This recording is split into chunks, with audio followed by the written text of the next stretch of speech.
সকলেই বলুন আউযু বিল্লাহি মিনাশ শাইতানির রাজিম।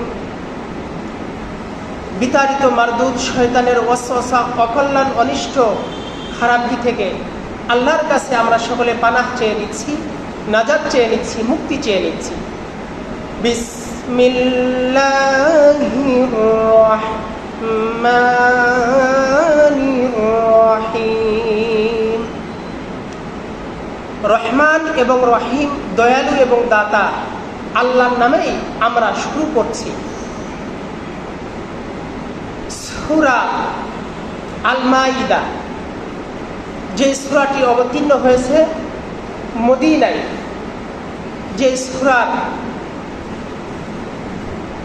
আয়াত সংখ্যা 120 আর রুকু সংখ্যা 16। আজ আমরা আলোচনা শুনব এই সূরা আল মাইদার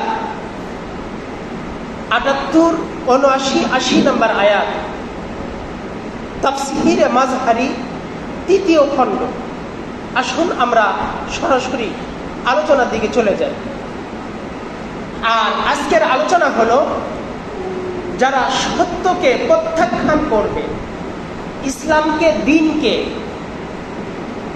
পরকাল আছে, পরকালে উঠতে হবে, জবাবদিহিতা করতে হবে, মানে এই সম্পর্কে সত্যকে প্রত্যাখ্যান করা, ডিনাই করা, বাদ দেওয়া, ভুলে যাওয়া, সত্য থেকে নিজেকে দূরে সরিয়ে রাখা।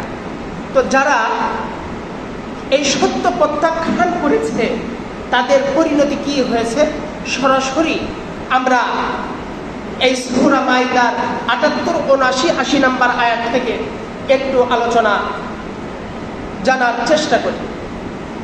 লুইনাল্লাযীনা কাফারু মিন বানি ইসরাঈলা আলা লিসানি দাউদা ওয়া ঈসা ইবনে মারইয়াম যালিকা বিমা আসাউ ওয়া কানু ইয়াহতাদুন।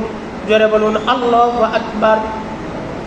কোরআনে কারীম ১৫০০ বছর পূর্বে সুন্দরভাবে তিনি জানিয়ে দিলেন, মহান মালিক সারা পৃথিবীবাসীকে জানিয়ে দিলেন, বনী ইসরাঈলদের মধ্যে যারা সত্যকে প্রত্যাখ্যান করেছে, সত্যকে মানে নাই, নবীরা যে দাওয়াত দিয়েছে দাওয়াত গ্রহণ করে নাই, যারা সত্যকে প্রত্যাখ্যান করেছিল, তারা দাউদ আলাইহিস সালাতু ওয়াস সালাম এবং মারইয়াম তনয় ঈসা অর্থাৎ ঈসা আলাইহিস সালাতু ওয়াস সালাম কর্তৃক অভিশপ্ত হয়েছিল।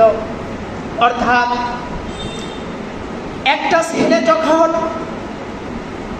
নেশা করতে করতে, চুরি করতে করতে যখন বাপমার কন্ট্রোলের বাইরে চলে যায়, বাপমা আর কন্ট্রোল করতে পারে না, অবশ্যই অবশ্যই বাপমা অনেক ক্ষেত্রে বদদুয়া দেয়, অভিশাপ দেয়, লানত দেয়, তুই আজ বাড়ি থেকে চলে যাবি, আর জীবনে কোনোদিন এই বাড়িতে ফিরে আসবে না, এরকম বলে কি বলে না বলেন? এরকম বলে। অন্যায় করতে করতে, পাপাচার করতে করতে, চুরি করতে করতে, জিনা করতে করতে, এরপর সম্পদ লুণ্ঠন করতে করতে যখন লিমিট ছাড়া যখন চলে যায়, তখন সীমা লঙ্ঘন অর্থাৎ লিমিট ক্রস করে যখন চলে যায়, দাউদ আলাইহিস সালাতু ওয়াস সালাম, ঈসা আলাইহিস সালাতু ওয়াস সালাম কর্তৃক তারা অভিশপ্ত হয়েছিল, লানত হয়েছিল, লানত দিয়েছিল। কেন? কারণটা কি? কোরআনে কারীম এই বিষয় বলেছেন, সেই কারণটা হলো যালিকা বিমা আসাউ ওয়া কানু ইয়াতাদুন।